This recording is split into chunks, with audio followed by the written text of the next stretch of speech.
बकौल आपके कि 21 साल से आप लोगों को खुश करने की कोशिश कर रहे हैं। जी जी। 150 ड्रामे कर चुके हैं जी। हजारों शोज कर चुके हैं जी।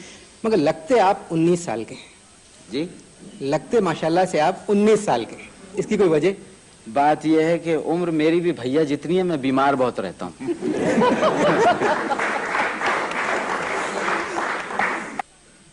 कि थिएटर के बारे में कई दफा मैं सवाल कर चुका हूँ लोगों से कि ये बहुत बिगड़ गया। क्या बिगड़ गया? थिएटर। थिएटर थिएटर बिगड़ गया? जी नहीं, मेरा ख्याल जरा मुख्तलिफ है। फरमाएं। मैं समझता हूँ ऑडियंस बिगड़ गई है थोड़ी सी। इसलिए कि अब पिछले आपके एक दो प्रोग्राम में भी कुछ लोगों ने ये एतराज़ किया था कि जी ड्रामा जो है वो ख़राब हो गया है। अब अगर आप आगा हशर साहब के ज़माने से ले लें तो वहाँ उस ज़माने में ड्रामे हुआ करते थे। शेर किस हाल में है, वे शेर लोहे के जाल में है। जी। अब करवा लीजिए वो ड्रामा। अब आप वो ड्रामा चल सकता है? दौर बदल गया, लोगों ने चार्ली चैपलिन को पसंद करना शुरू किया। जी। उसके बाद फिर जेरी लेविस हैं, पीटर सेलर्स हैं। पीटर सेलर्स ने एक मुख्तलिफ ट्रेंड दिया, तो ऑडियंस बदल। देखिए, ऑडियंस कोई बच्चा तो नहीं है जी, और उसकी मर्जी है, खराब हो गई, आप क्या बिगाड़ लेंगे। अब देखिए, ये ऑडियंस है, कितनी अच्छी ऑडियंस है, इनमें एक दो खराब है, मैं जानता हूँ। दोस्त हैं आपके? हाँ, मेरे दोस्त हैं बहुत अच्छे। अच्छा, एक बात बताएं। जी। माशाल्लाह, बकौल आपके कि 21 साल से आप लोगों को खुश करने की कोशिश कर रहे हैं। जी जी। 150 ड्रामे कर चुके हैं जी। हजारों शोज कर चुके हैं जी। मगर लगते आप 19 साल के हैं। जी। लगते माशाल्लाह से आप 19 साल के हैं। इसकी कोई वजह? बात यह है कि उम्र मेरी भी भैया जितनी है, मैं बीमार बहुत रहता हूँ।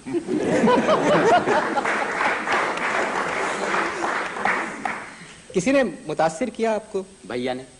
नहीं, बिल्कुल सीरियसली। कोई खास वजह? पर्सनालिटी के हिसाब से भी और परफॉर्मेंस के हिसाब से भी भैया ने बहुत मुतासिर। कोई खास वजह? देखिए साहब, हर इंसान को अपनी जिंदगी बहुत प्यारी होती है। अगर इनको पता चल गया कि मैं इनसे मुतासिर नहीं हूं तो ये मेरा आखिरी प्रोग्राम होगा।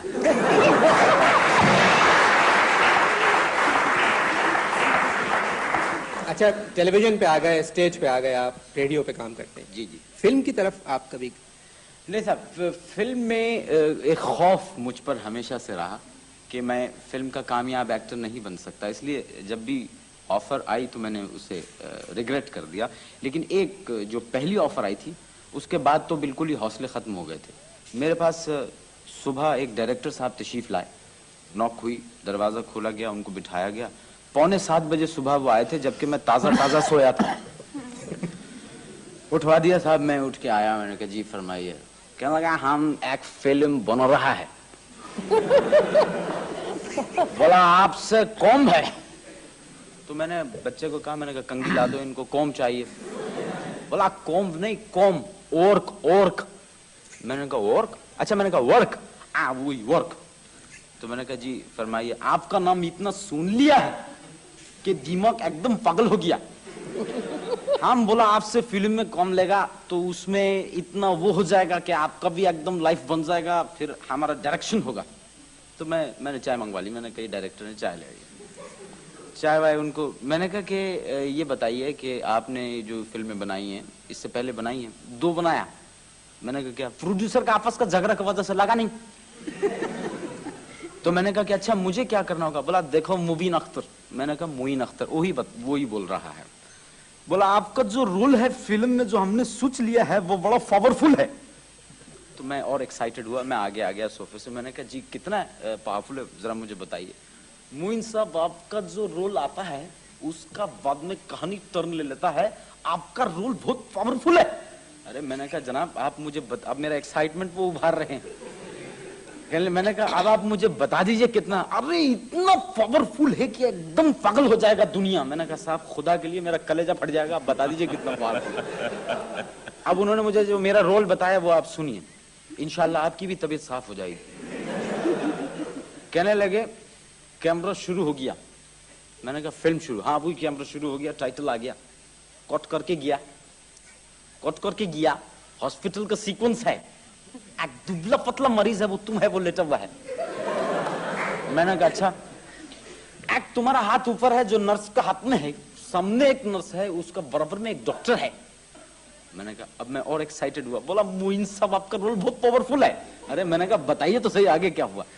उसका बाद में कैमरा आपका क्लोज में जाता है, आप यूं क्या लगा आप बहुत मरीज है, इधर कालक लगा देगा इधर। मैंने कहा अच्छा।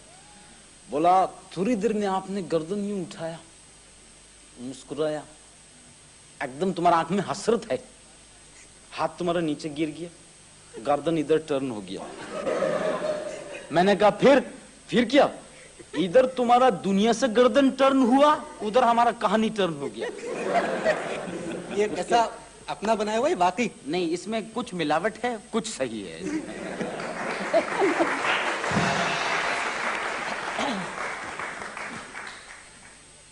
अच्छा, बात हम कर रहे थे अली आपसे कि रेडियो, तो आप तो रेडियो के बड़े पुराने फनकार हैं। आपने तो अपनी जिंदगी का आगाज रेडियो से। तो उस जमाने में आप जानते थे अर्शी खान? जी, आपस में मिला और आपस में बहुत कुछ सीखा है मैंने, और उसी का नतीजा है कि आज मुझे बड़ा फख्र है कि मैं आपा के साथ इस प्रोग्राम में शरीक हूँ। ज़ेबा, आप पहले कोई ड्रामे वगैरह देखे आपने टीवी पे? जी। और जो बात हमने कही कि बहुत जोर से बोलती हैं, इस पे कुछ कहेंगे? ये खुद जोर से बोलती हैं, इस पे जी नहीं, आप मेरे लिए कह रहे हैं, घर की बात कर रही हैं। वो खाला हमारी बहुत सीनियर आर्टिस्ट हैं। हाँ, यानी उस जमाने की आर्टिस्ट हैं जब मैंने इनको खामोश फिल्मों में बोलते हुए देखा। और अब भी रेडियो आप ऑफ कर दीजिए तब भी खाला की आवाज आती है।